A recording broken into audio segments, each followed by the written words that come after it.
Welcome back to Affiliated, everybody. You've got myself here, Thomas McMahon from ClickBank, and the little woo in the background is Kyle Kosteczka over there. Here's a big Kyle. Woo now. Woo! How's it going today, man? There you go. It's woo weather here in Boise for all those that need to know. Sunny Depending and on which way. Oh, really? It's about to thunderstorm, I think. So hold on to that. Well, it was sunny and beautiful before I came inside. So I take back everything Idaho. I said. Yeah. Don't like the weather? You can wait 10 minutes. But yeah. But we've got one of the greats joining us today. I'm excited for John Rowley, who, John, I think you were actually one of the first people I met in this space. It must have been like, I think it was about 7 years ago, almost to the date in New York for an Affiliate Summit East.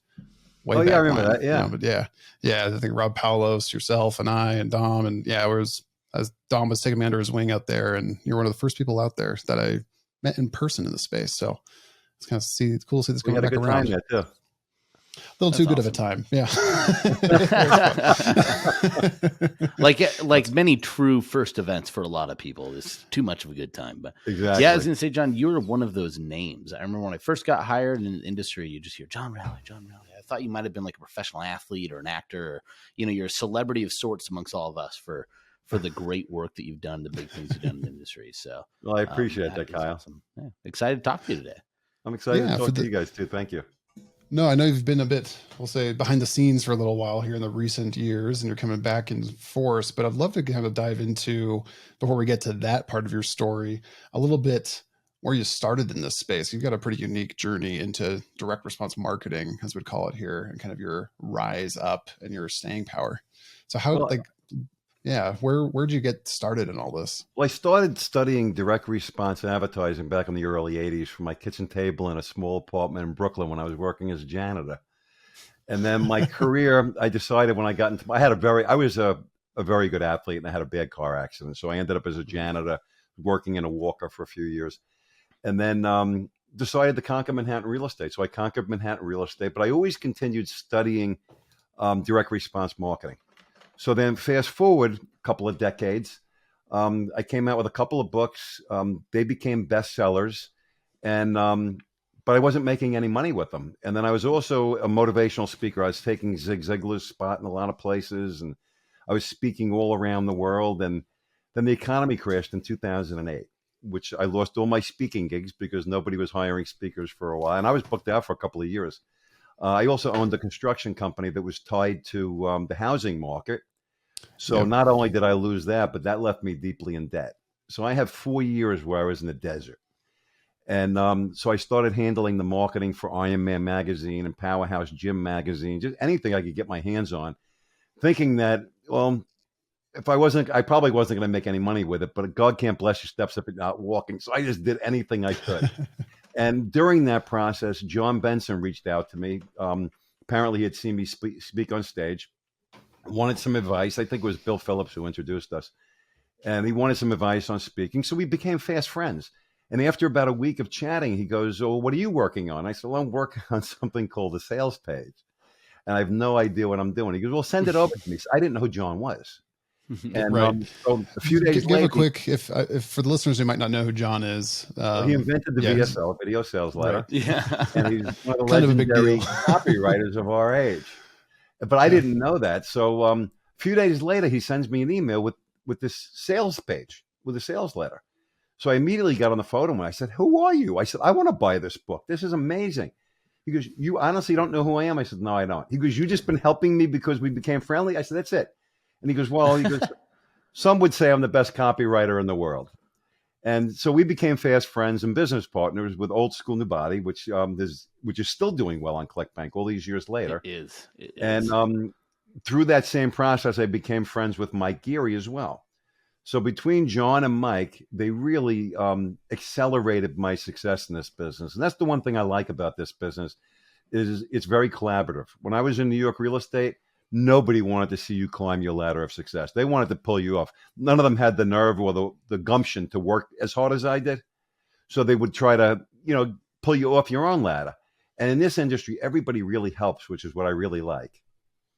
Yeah, I think we hear that parroted and we've repeated ourselves, right? It's one reason why I've stayed in the space too. It's just the collaboration and people helping each other without really expecting anything is paramount, right? It is. Well, I love what's really interesting is you kind of brought up like in New York real estate, it's ruthless, it's cutthroat. Like your success is just an opportunity to find some weakness for somebody else, right? Like, but yeah, I think oftentimes people would imagine that this industry would feel this way. You know, we have very aggressive sales copy. We're going out to win the best affiliate and the biggest margins, but you're totally right. It's so much more collaborative than I think sometimes the marketing tactics or the products on the outside let people think that it really is. But yeah, it's definitely, I think we could comfortably say this is a much more collaborative environment than most all of real estate, but definitely New York real estate, I'm sure. I agree.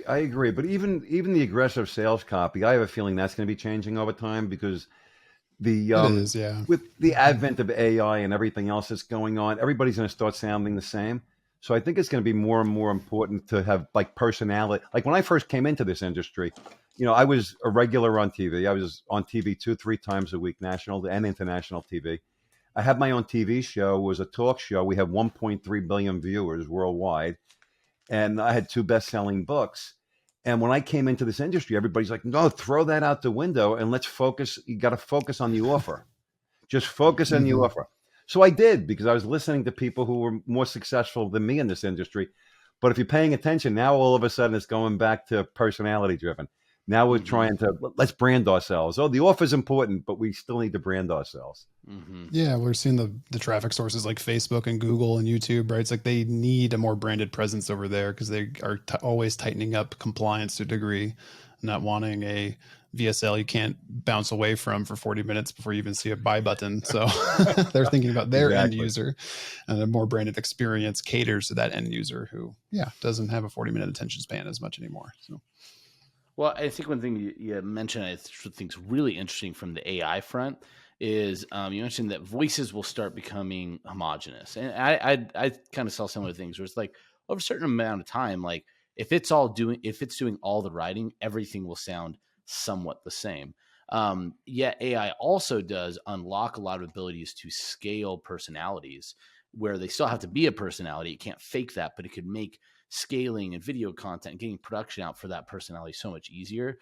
It definitely seems like we're coming full circle back to, I guess, the internet age hit the TV age where it was 20 years ago, right? So where those personalities really, really matter, which I imagine for you as you kind of, are entering into this other chapter and jumping back in a different way in the forefront has to be super exciting. So is that something are you doing? Do you have any big projects you're working on right now to put that best-selling face and speaking ability to use? The big project we're working on right now is called the 360 Elite Marketing Mastermind. And I'm going back to my roots with this. So what happened was when I was an athlete, I would seek out all the best athletes in the world. I was a runner. So I would seek out all the best athletes in the world. And I was in a position where they knew me. So I was able to reach out to them and talk to them. When I got into the business world, I did the same thing. And my first business mentor, I'm very fortunate, was Barbara Corcoran of Shark Tank. So I got to know her very, very early on. I was in Manhattan real estate literally for maybe 2 weeks when I first met her. And was she like, so I only know her from Shark Tank. Was she a big deal then? Was she like hard to get a hold of? Like, how did you form that relationship? Well, the way we formed the relationship is she lived in one of my buildings. I started off as a property manager. She lived in one of my buildings and she was doing an illegal renovation. So I took the property over. I saw all these letters to her, and I told my secretary, I said, send her one more letter, and if she doesn't respond, I'm shutting her out. So I basically locked her out of her apartment. So she calls me up, and I just talked to her the other day. She calls me up, and she's trying to get back into the apartment. I said, listen, you need to fix this renovation. It's illegal. You're not allowed to do this. And I forget what happened, but I hung up on her. So I hung up on her 3 or 4 times, and she finally goes, she goes, and this is before cell phones. She goes, I don't have any more quarters. I'm in the payphone in front of the building. She goes, I need to get into, I have an event tonight, blah, blah, blah. She goes, and who do you think you are? And I said, well, I'll tell you who I think I am. I said, a couple of days ago, I was a janitor at Franklin K. Lee in high school. I said, but today I'm the guy who locked you out of your apartment. And so I let her back in her apartment. We worked all of that out. And starting the very next day, we started meeting for breakfast 4 times a week for years. We would meet for breakfast every morning very early. and we would get going. And after I was in the business, maybe 2 months, she must have saw something in me because she wanted to partner with me. Well, because her brokerage, her company was only brokerage in Manhattan. Gotcha. And Okay. but the company I worked for was brokerage and property management.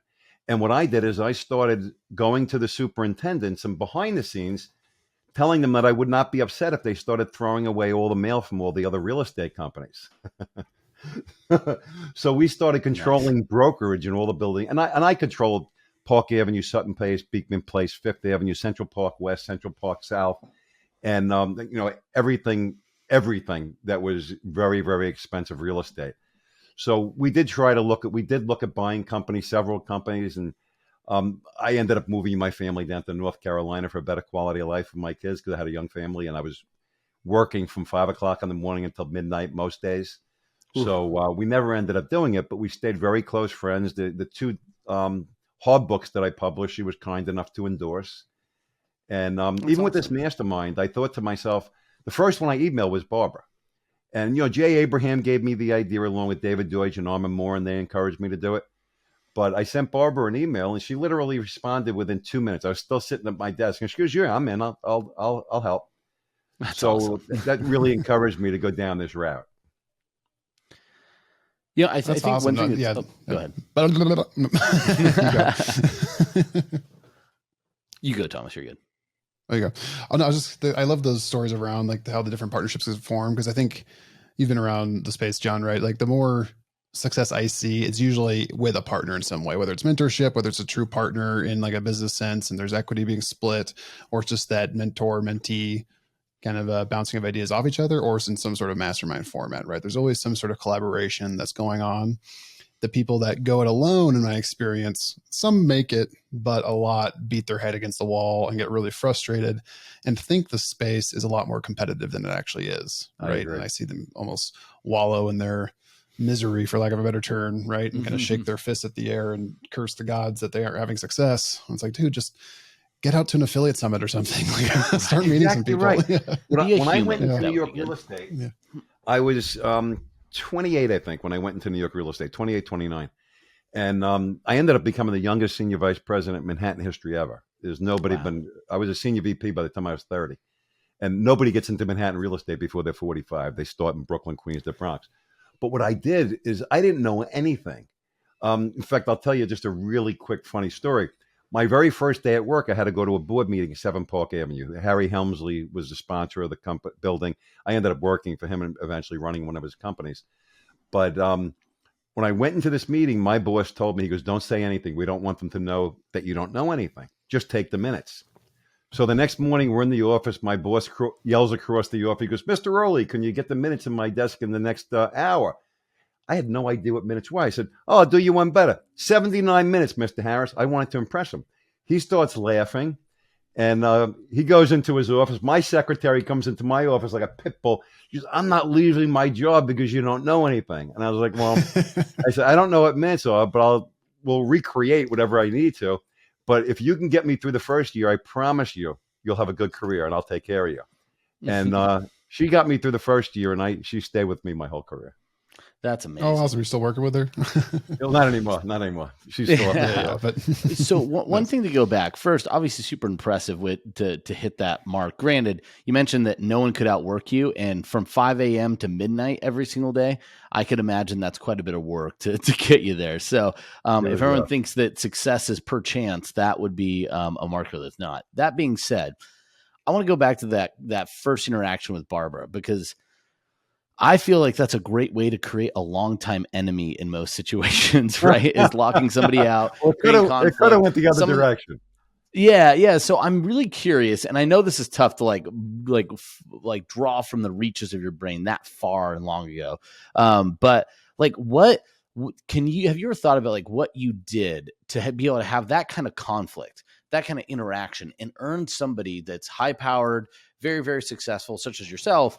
But that time, like I said, you were a janitor. You'd just come off of that, obviously still a high level athlete, but like to have, like, how do you take that interaction of force, of conflict, and turn it into a lifelong partnership where you are looking to launch a mastermind, she's the first person to reach out to, and she's the first person to say yes within a matter of 5 minutes and all that stuff happening. Like, that's a crazy I don't know that I can transformation. take all the credit for it. She saw something in me. I was very confident. I was also not a jerk. I kind of, everything I did, even though it was a deep conflict, I kind of did with a laugh in my voice. And honestly, because I had no idea who she was at first.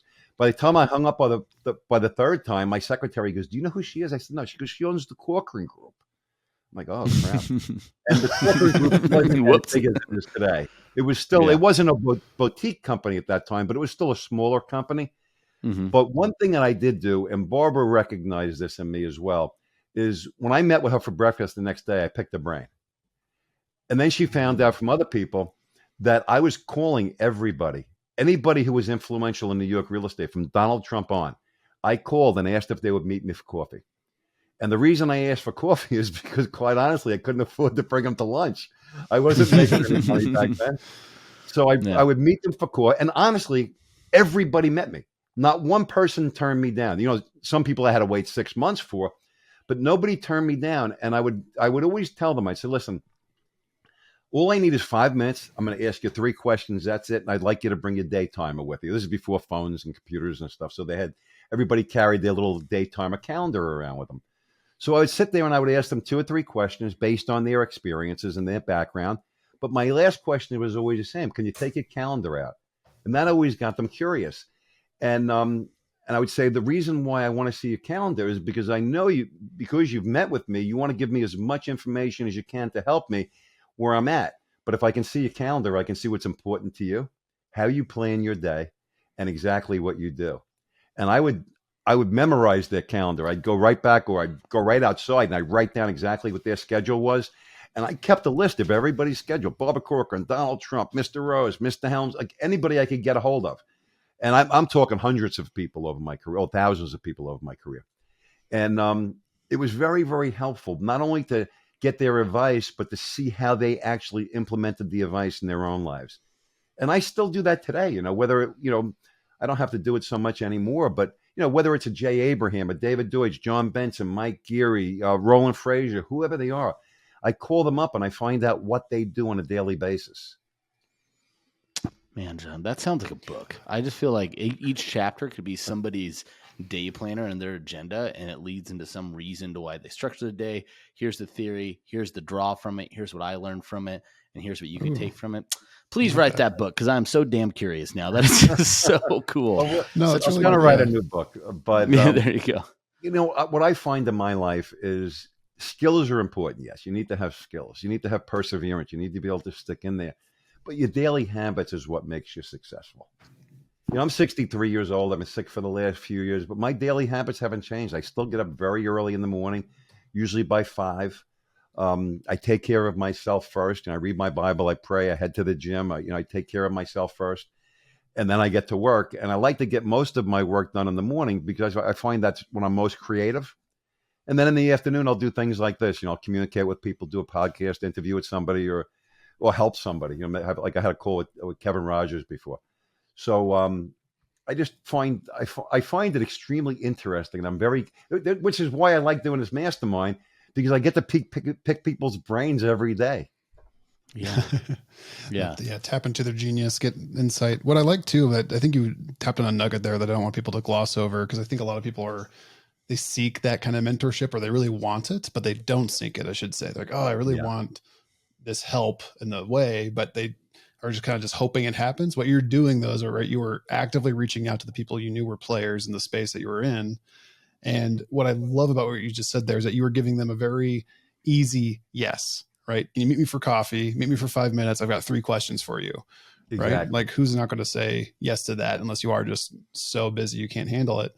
But I think what turns people off, what I see a lot of people do, is hey, can I ask you a quick question? Yeah.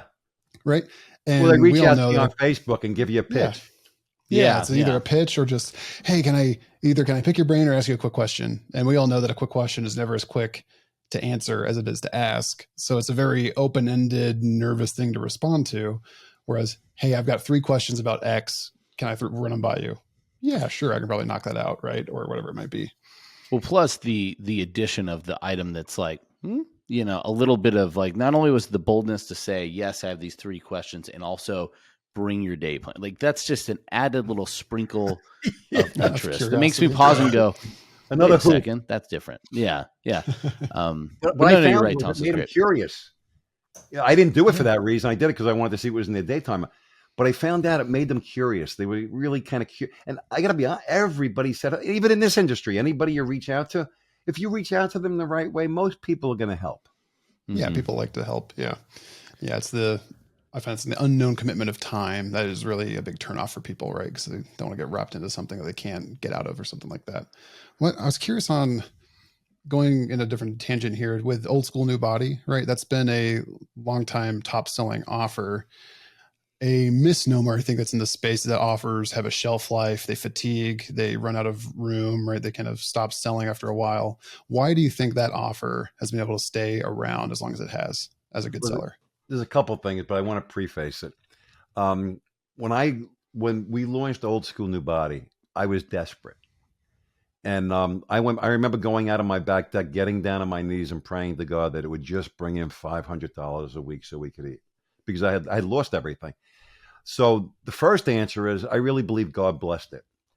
The second is, we work hard. We still split test that every day. Nothing has ever beat the original, but we still split test it every day.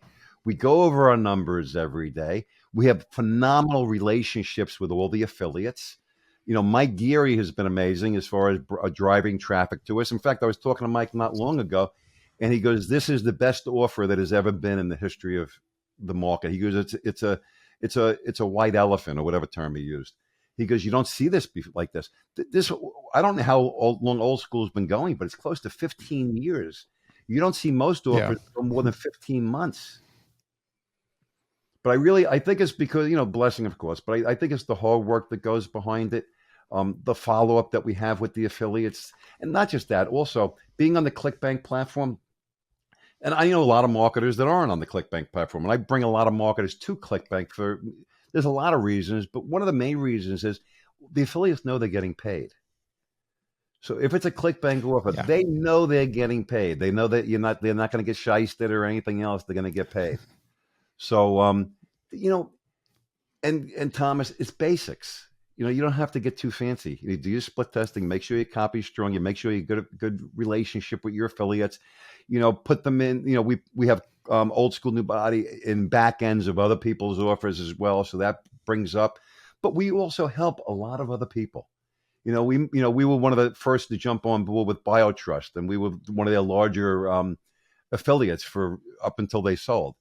And my personality and my son's as well is we try to help as many people as we can. So by helping others inadvertently, they want to help you, not out of obligation, but because they like you and they respect you. But if it wasn't converting, they wouldn't be doing that either. True. When you're looking at the daily numbers or the monthly numbers, whatever cadence you look at in your business, what are the key numbers you're focusing in on as an owner?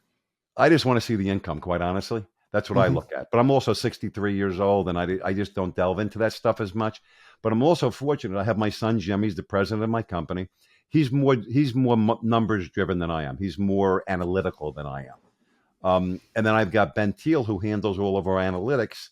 And Ben's been working with us since the very beginning, and he does a phenomenal job. Yeah, he does a great job. So between those two, I just kind of get an update. I talk to Jim. He gives me the update. So I don't look at a spreadsheet. I can, and I do, once a month I go in and look. But I want to make sure, one thing I want to make sure is longevity of our list, because that's where the money is.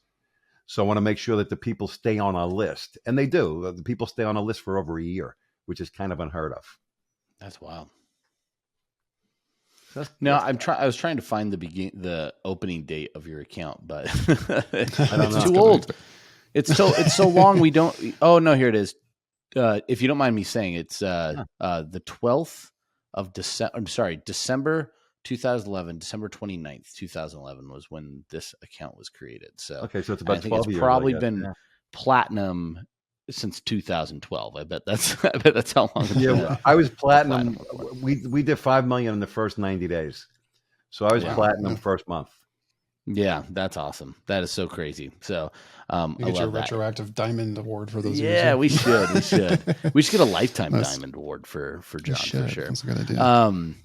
But no, obviously super amazing, great success with that. I think one thing I'd love to highlight there, a couple things you said. I think one is split testing.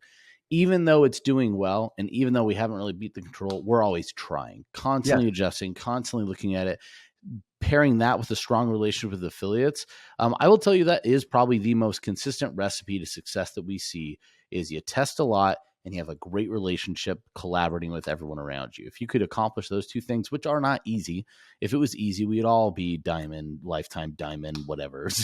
Like it's hard work, but it's also, I want to say it's simple. It's just, that's what it is. If you're not testing, if you're not building great relationships, you're definitely not going to have an offer be successful and still running for over a decade. That's probably not going to happen for you. Let me add one more. Let me add one more thing. I see. I've had my ups and downs. I've gone broke. I went broke in '88 with a business that I had, and then again in 2012. I have my challenges over the years, which keeps you humble. And I see some young guys that come on the platform and they're killing it and they're doing great. And they're very humble in the beginning. Like I had this one particular guy. He started off calling me Mr. Rowley. Then it was John. And then it was, hey, Jay. That. For any young people out there, or even guys my age, if you hit it, realize you're going to run against the same people when you're going down the ladder that you met on the way up. Be pleasant, be nice, and be humble, because nobody stays number one or successful forever. Totally. Preach. Yeah. I think we all think of the people that were hustling and super friendly, and then they made it, and you see them and their noses in the air a bit, and you're like going, hey, wait a minute. Like, yeah. Well, I think that's a great reminder for all of us. Year. Yeah. I think it's a great reminder for all of us too, right? When we've experienced it, don't be it, right? We see it, but don't be it. Yeah. Be Mr. Rowley. Well, I've had my times as well. When I was in Manhattan real estate, Mr. Helmsley called me into his office. I was running one of his companies, and they owned the Empire State Building and everything, and they were the biggest investors in Manhattan real estate. And he told me, he goes, "Got a warning for you, young man." I said, "What's that?" And he was being kind. He was like a grandfather to me. He goes, "We all have a tendency to believe our own press releases." He goes, "We spend a lot of money having yours written. Do not believe it." And it was a good reminder. It was a very good reminder, because I was about 30 years old and I was starting to get very full of myself. And but going up and down the ladder of success does humble you over a period of time. It's got to be a balance of not succumbing to imposter syndrome, having enough confidence to put yourself out there while. And I think we all have that. I think we all have that imposter syndrome. I think we're all afraid the world's going to find out we're not as good as we seem to be. Yeah, for sure. Well, and I also it reminds me, not the imposter syndrome part. That's always very true and challenging, right? I think that's not something you overcome. It's something you drive through more than anything. But I think so too. But Perry Belcher said, he's like, anytime I see people all the time with these great offers, they get them and when they have the success, they assume that means it's forever. The success is going to always happen. The offer is always going to be there. And he tells people all the time, like, if you have a winning offer right now, or as soon as you get it, assume it's the last one you'll ever get and act accordingly. Pour all the money you make right back into something that's going to keep making you money. It's going to be stable. Put it right in the business, blow it up. Take everything you can and assets that last a long time. Don't get the Lambo. Don't get the big house. Don't get a bunch of stuff that you're just going to have to give to a repo man later. Like, get that stuff and assume that it's the last offer you'll ever have. And I think when you think that humility stuff, that's another always good reminder, because again, you've been here long enough, you see the people that don't take that advice, and it's sometimes a sad story. It doesn't feel great. So, well, we did that with Old School when we started making money. I hired some people, mainly my family and a few others at that point. And then we immediately went to opening up a supplement company. And we were the first, I don't know if you guys know this, but we were the first hard product on ClickBank. We walked through all the technology issues with the CEO at the time. Right. And we were the first hard product and the first supplement on ClickBank. And it was really cool to go through, because I got to know everybody in the company at that point. Long Yeah, we're still yeah, here. Yeah. I do remember. You know, it's funny. We do kind of forget that sometimes. You guys actually did the very first supplement. So I remember that And now. I think was it a flat media product for your first hard good? Was it like a book or a DVD? No, the first product was Old School New Body, which was a book, and then the supplement was a protein powder. Mm-hmm. Yes. Yeah. No, it's which, yeah, looking at the stats these days, you were a trendsetter, John. We had the majority of sales now are physical supplements and physical Well, goods versus you know what it digital is? I'm a product. lot older than most of the marketers. Most of the marketers are the age of my sons. So they don't have the breadth of experience that I have. I've been in business since 1983 and, before the internet. And I've been in various businesses. And unless you're dead and not paying attention, you're bound to learn something. Challenge You'd hope accepted, so. John. Yeah. So I was curious on all the different businesses and types and like models you've been into. What makes you excited to start a mastermind now? Because it's something I've been doing my whole life. So I started talking about Barbara and all, and we would go out for coffee with everybody. This is something I've been doing my whole life, and it's something that I see sorely missing in our industry. And Jay Abraham and I talked about this years ago. And he goes, John, you know everybody. He goes, you need to not keep that to yourself. You need to make it available to everybody. But right when we were getting ready to do that, I needed open heart surgery. So we had to put that on hold. And Jay's doing his thing now, and he's going to be part of this. But we're not going to partner on it. I'm going to do this on my own.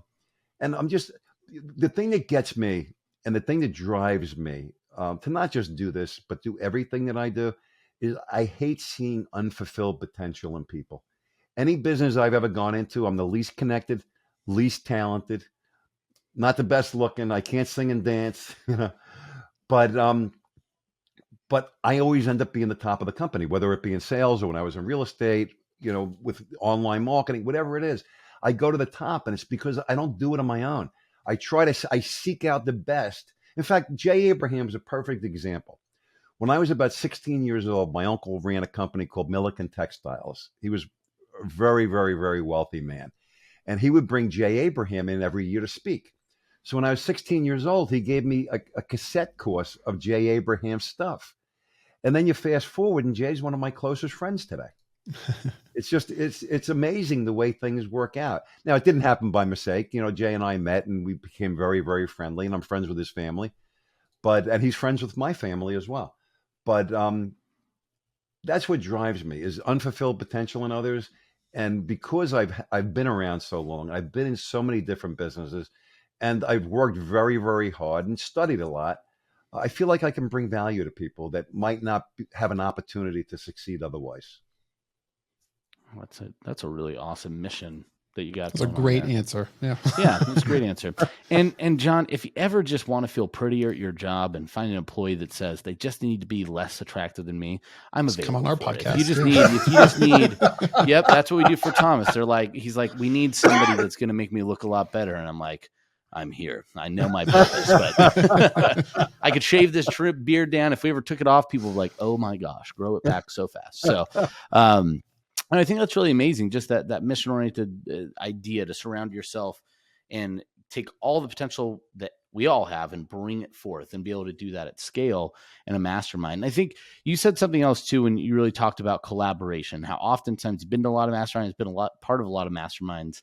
And this was earlier before we recorded. So people are like, when did he say that? But why don't you talk a little about that, about what you see in some of these other masterminds versus like where you're like, I just don't want to deal with that, and how it will be different at 360 Elite Marketing Mastermind. Okay. First thing I want to do is I don't want to disrespect anybody who has a mastermind. No, we're going to throw so much shade here, John. We're going to drag people through the mud. Burn them down, John. I know you've been all nice, but let's just get back to competitive athlete.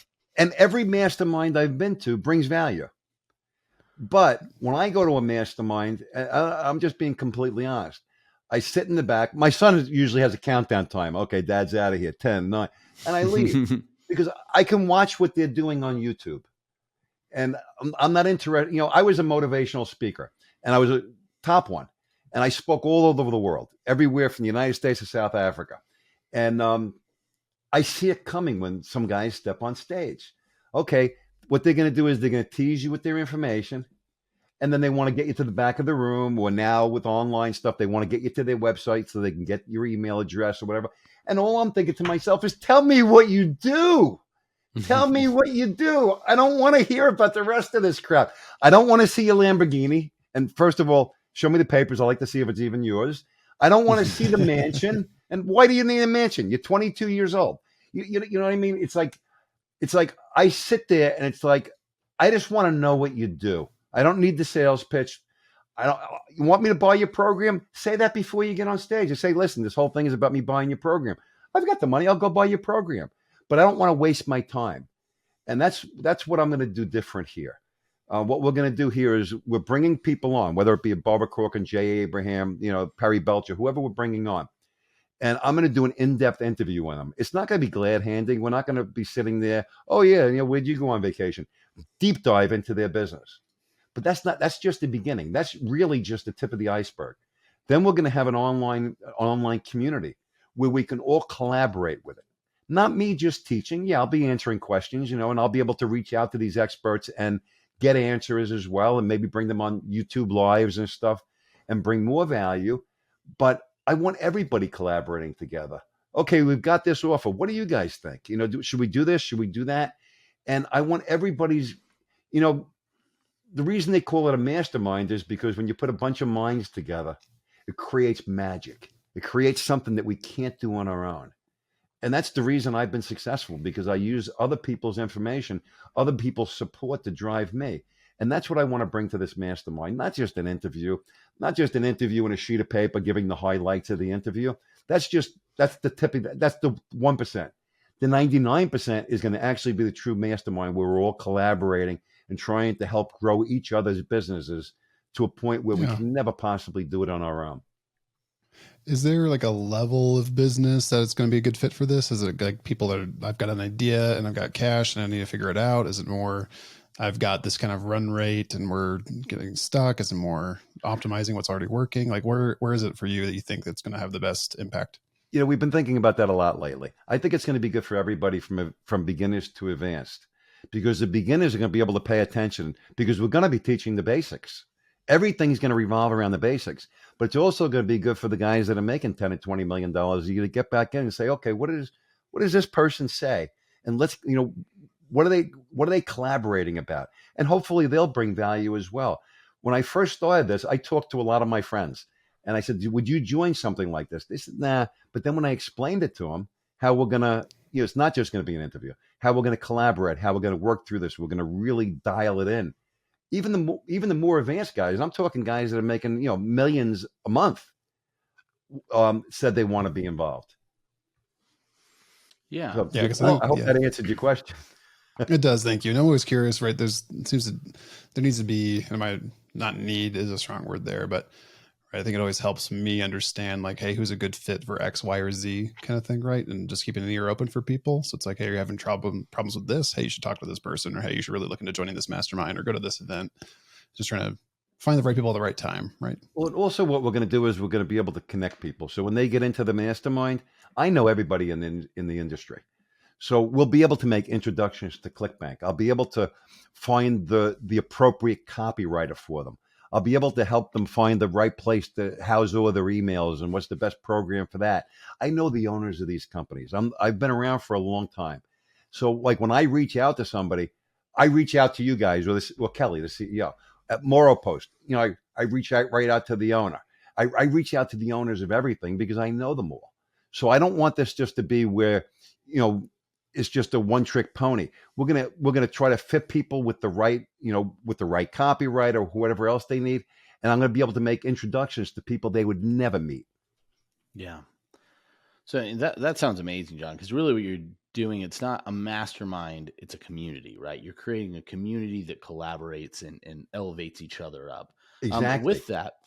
With that, and I don't know if this is me talking about the idea of like a utopia fails at scale. So what understanding all of that, like, a lot of people, you're about to know even more with starting a mastermind, but is there a level where you could know too many people, at least actively at one moment in time? So what I mean by that is like, are you worried about, is there like going to be a cap on how many people you bring into the mastermind?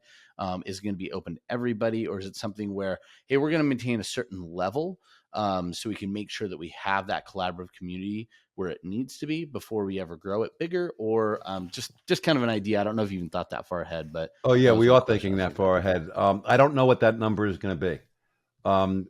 Once it starts getting out of hand, then we'll close it off, because I want to make sure that we bring 100% value. So this is where I'm going to be living. I'm not working. If I do another book, it's going to be about business and stuff. I'm not coming out with another fitness offer, at least not anytime soon. And if I do, it'll be a fitness offer, probably to be able to help entrepreneurs. See, my goal for this is not just helping the entrepreneur grow their business, but my goal is to serve the entrepreneur themselves. I want to serve the entrepreneur so they can be healthy, so they can not just be wealthy, but they can take time off. In the beginning, yes, everybody needs to work. You need to work very hard. When I launched Old School New Body, I was working 18-hour days.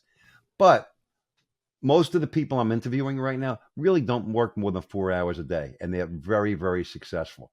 So what I want to do is not just teach them about marketing, but I want to guide them in setting up the structure of their company, setting up the structure of their day. What are the daily habits they need? How, should they exercise, whatever, and really not just serve the entrepreneur's business, but even more important to me is serving the entrepreneur.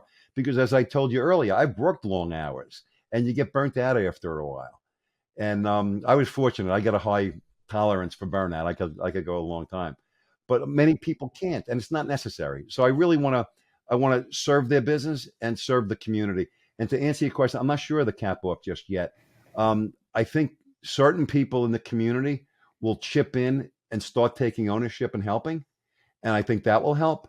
And since it's a mastermind, it's not all reliant on me, even though I'll be in there every day. It's not all going to be reliant on me. I want everybody collaborating and communicating. And then if we need to bring in people to work as admins and things like that, we will do that. But one thing I can promise you is we're not going to let it get out of control. If it gets too big, I will put a cap on it and make sure that we're bringing value to everybody who's in that mastermind.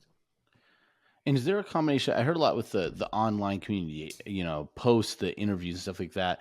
Is there going to be physical meetups as well? Like we're meeting you'd be meeting at a location to maybe watch the interview and then network and connect, or is this all going to be primarily an online community? Right now it's going to be online, but yes, we're already, even though we haven't launched yet, well, by the time this gets aired, we have launched.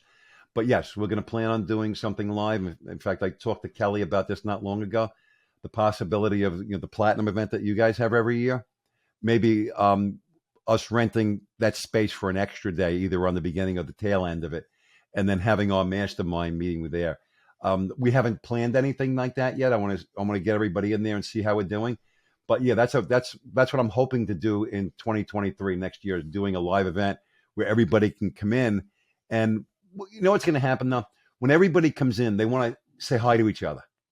So the live event probably isn't going to be really much of a mastermind. It'll probably be more of a meet and greet. Maybe I'll have Jay or some other people get up and speak. But I've also thought about doing something else where we had an X amount of people in. Say I bring Jay in, Jay gets up and speaks, and then we have everybody at tables where there's only 10 people at a table. And then I have a team going from table to table, working with each group. So to answer your question, Kyle, we're thinking about it. I'm thinking about different options. I'm just not sure what we're going to do. But what we probably will do is we'll probably do a survey within the group once we get going and see what people would like. Nice. More collaboration. I like it. Yeah, but I definitely want to do live events. But what I don't want it to do, the price point on this is very, very low. I want a low entry berry for everybody. It's right now for founding members, it's only $47 a month. So we want to keep this very, very inexpensive. And if we do a live event, I don't want it to be for profit. Like I don't want to, $20,000 and they come and, get nothing out of it. I want to do it where it's more of like a little mini vacation for them. Yes, they can collaborate and we can have a little mastermind and all, but really more to, let's face it, but most of us are stuck in our homes most of the time.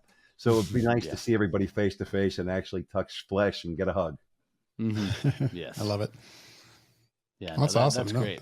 Yeah. 47. That seems crazy. That's awesome value. So I'd say anyone that's listening to this and thinks, what an amazing conversation, what an amazing guy. That's got to be way too much for me to get access to it. It's not. So $47 and you could now have access to one of the best business guys out there, with his network of another amazing business individuals. Yeah. For $47 a month. That feel like let me just sign up right now. That sounds I like too, like what amazing. we've highlighted through this call a bit, John, I think is that the game respects game, right? I think that's one reason why you've probably been able to network with this level of people that have seen the potential in you. And I see that time and time again in this space, right? People are very collaborative, but only to a point. And if you're always asking and not doing, that doesn't get very far. But people see like, oh, wow, this person's making some effort, making some waves. I can see how to help them here and here. That happens all the time. So you get into a group like that. And if you're taking action and actually showing up, people will notice. And we're bringing people on that you can't get on Facebook. You can't get in front of them. You can't get their number. You know, I'm very fortunate. I can just everybody I texted or called. Oh yeah, we're on. Absolutely. 100%. In fact, Jay Abraham called me 4 times. He was over in Copenhagen. And he called me a couple times from there and a couple of times from LA because he wanted to make sure he didn't miss anything. And he goes, whatever you need, John. He goes, you need me at a live event, you need me online, whatever you need, I'm going to do for you. And he's the highest paid business strategist in the world. Tony Robbins uses him as a business strategist. He runs Tony Robbins' business event, his big business, his private mastermind. Oh, yeah. And Jay's doing this for free. And so is everybody else. It's just really, it's been humbling to me, the feedback that we've gotten. I've gotten, we're going to release one a month, but we're going to have a few in there. So when the founding members get in, there's a lot of work there'll be work to do. But what I don't want it to do is I don't want it to be overwhelming. I don't want people to go in there and there's like 5,000 things to do. I want it to be, let's focus on this for this month. Let's focus on this for this month and make it incremental and really have it to be a point where I want to see people from my mastermind being in the top 20 at ClickBank. In fact, one of my goals is to have all 20 spots filled by people from my mastermind at the same time. I like it. I've been number one on ClickBank for a long time. I don't need that anymore. But I'd love to see people we're mentoring through it do it. Yeah. And Thomas, I will definitely help fill that top 20 with all your clients. Sounds great to me. Sounds great. This is amazing, John. Yeah, I was going to ask, where can people go to learn more about this? Well, it's going to be 360elitemarketingmastermind.com. And by the time this launches, we'll be live. We'll be launching this in the very beginning of June. And I'm really excited. Whether it's I've been in business so long, so whether it's an advanced marketer or a beginning or intermediate, I'll be able to bring value. And I still get calls from, guys who have very, very, if I mentioned their names, you would know, very, very large businesses on ClickBank and online because they know I've been in business so long. I bring something to the table that there's nobody in this market that can bring, is experience. And that's only won by stripes. And I've got them on my back after being in business for 40 years. Yeah. That's awesome, true. Man. Well, so we'll include that in the show notes as well for this. So that's 360elitemarketingmastermind.com. Yeah, John, wow. I set myself up for failure there. You made not speechless, but speech jumbled, which is even worse. Speech more jumbled. impressive. Thank you for your time here today. I want to thank you guys too. You didn't need to have me on, and you did. You had me on. And ClickBank, for me, has been amazing. And for everybody that I know that works with ClickBank closely has been amazing. I was with Brad Howard the other day, and we were just talking about how, the support that we get from ClickBank. And I couldn't do what I do if it wasn't for you guys. What you guys do is so incredibly helpful to us, not just processing our money, but everything else that we do. And you're responsive. Like if we need something, I reach out to you guys. I get a response within minutes sometimes. So to me, that's very, very valuable. And I really appreciate you both. Well, thank you, John. No, that means a lot. Yeah, I think it's all us. We're the only people that. Yes, it takes a village, right? Yeah. No, you guys got a great team. I've been friends with Jen since day one, and I've known the CEOs. And Kelly is a great guy. In fact, the first time I met Kelly was in Mexico. I was emceeing the Platinum event in Mexico a few years ago, and then they wanted to have Jay Abraham, and they couldn't get Jay. So I called Jay and said, hey, you want a vacation in Mexico? So he showed up. They didn't have to pay him anything. He showed up in Mexico for a week. So I AMC'd. Him and I did a bunch of Q&As. I did a keynote. He did a couple of keynotes.